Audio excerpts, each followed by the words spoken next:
Collegiate hasn't changed my life. I think to say it has would be arrogant of me. I can't know what my life would have looked like if I hadn't met you all. I don't have the power of complete self-determination. I believe my life was written billions of years ago and stored in the near-infinite archives of knowledge where it's been waiting for me ever since to fulfill its prophecy. So you all haven't changed my life. I don't believe in that. But I do believe we all have experiences that fulfill us in some significant way, that prepare us for what the rest of our lives were always going to be. And Collegiate has given me that gift in the form of a class called Advanced Self and Other.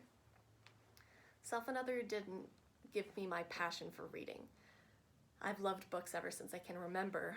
My second grade backpack was heavy with Harry Potter and the Order of the Phoenix, and by third grade I'd switched to e-reading so I didn't have to haul out around all 1,000 and some pages of Lord of the Rings. I've always loved to read, and I've always been passionate about literature. My mom once had to separate my older brother and me because we were fighting over the morality of Severus Snape, which, for the record, he was a well-written and interesting character, but he was never a good person, okay? He dabbled in Nazism and abused his own students for years because he was rejected once in high school. The only reason we ever felt sorry for him is because J.K. Rowling is skilled as an author and wanted us to. John Keating once said, "When you read, don't just consider what the author thinks, consider what you think." I digress. I've always been intense about books, but Self and Other showed me what had been at the heart of my passion all along, that I believe language is a uniquely powerful means of expressing our humanity. The human experience is beyond all of us. We'll likely never know for sure if our existence is at all significant, so we lean on words to share our longing for answers because language can express the most complex of our experiences.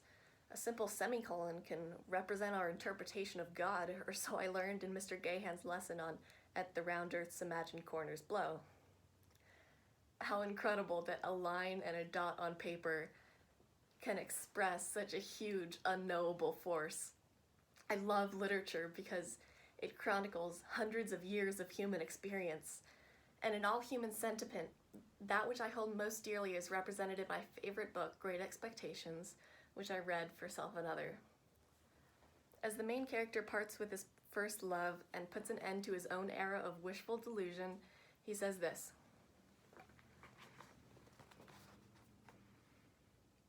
"To the last hour of my life, you cannot choose but remain part of my character, part of the little good in me, part of the evil.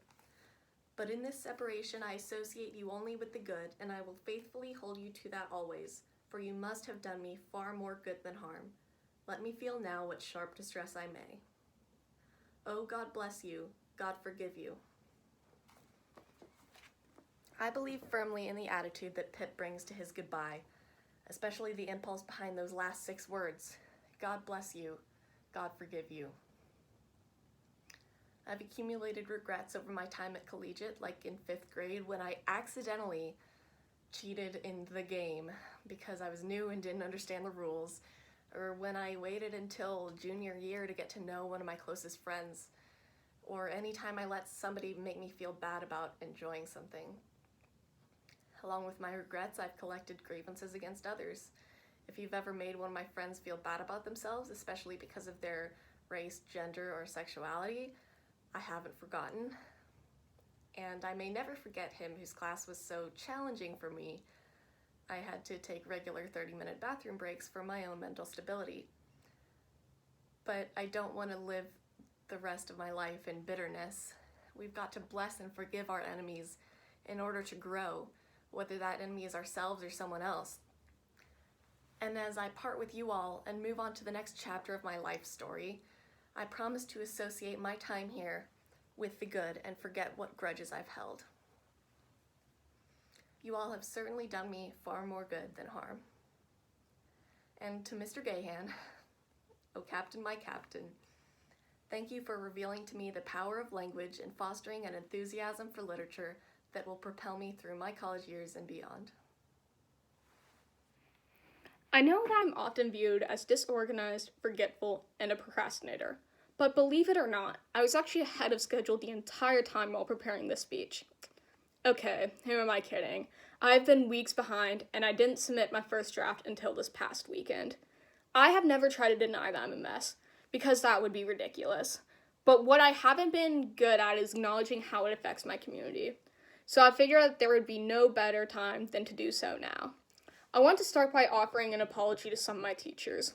While I think every teacher I have ever had deserves some sort of apology, I feel as though there are a few that need special accommodations. Even though she's no longer at collegiate, I would like to start with Miss Bowles. Miss Bowles, I was a mess all throughout your sophomore year English class. I'd always do my EGUS and annotations, and sometimes finish full papers during activity period or the lunch right before class. I often had issues with one-pagers, such as writing a one-pager that wasn't assigned yet, instead of writing the correct one that required multiple pages, or forgetting to write one for the poem project even though you had reminded the class of it several times. There were numerous times when I showed up to your class 5 minutes late, or 10 minutes late, or 20 minutes late, probably because I was finishing the assignments that should have been completed much earlier. This has resulted in you having to catch me up on what we did in class before I showed up, reading my hastily written papers, and helping me get back on track with all of the work that I missed. For all of that, I apologize. You were always very understanding with my disorganization, even when I probably did not deserve it, and you helped me out a lot with your class. Miss Sharpenberger, I had you as a teacher for 2 years and an advisor for 1. Freshman year, I actually held myself together pretty well in your class. I made fewer mistakes and turned in more assignments in that class than I typically do, which is probably slightly below average for most people, but I'm still proud of myself for that. This was not the case sophomore year. First off, I never actually ordered the books for the Modern China class, and even though I did have the books for the Modern Middle East class, I hardly ever brought them. You would always have to push me to write more than the bare minimum, and on the final paper, I followed about 0 of the guidelines. The only time I really went beyond the minimum with writing was when I argued for why dictatorship is the best government model. Along with continuously trying just to get the bare minimum of writing from me, you have also had to deal with my numerous incomplete or half-finished assignments and getting me to contribute in class despite me not reading everything I was supposed to.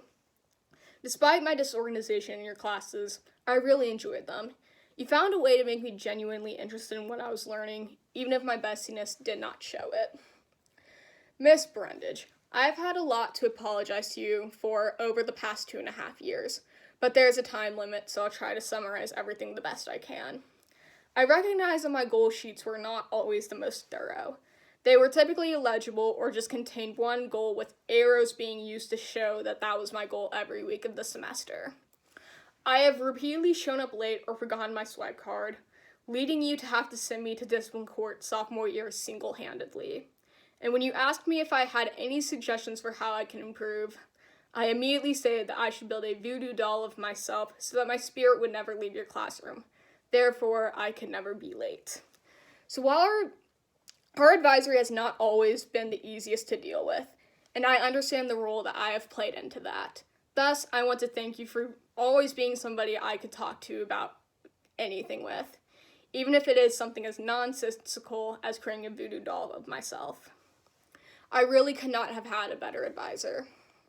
And finally, to Mr. Kimmel, I'm sorry for accidentally taking your son's backpack during both of your first weeks at collegiate. Moving on to my family.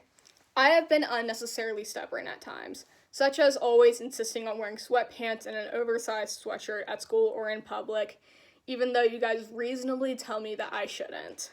My room and car are always a mess. I failed numerous driver's tests, which led to a much longer time of me being dependent on you guys for rides than there should have been.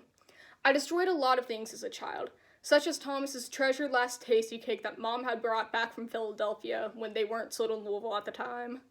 The electrical horse named Butterscotch that I got for my birthday because I kept trying to feed it chocolate, and the family Wii because I tried shoving 2 discs in it at once. But what I would like to apologize the most for is not showing enough appreciation for you.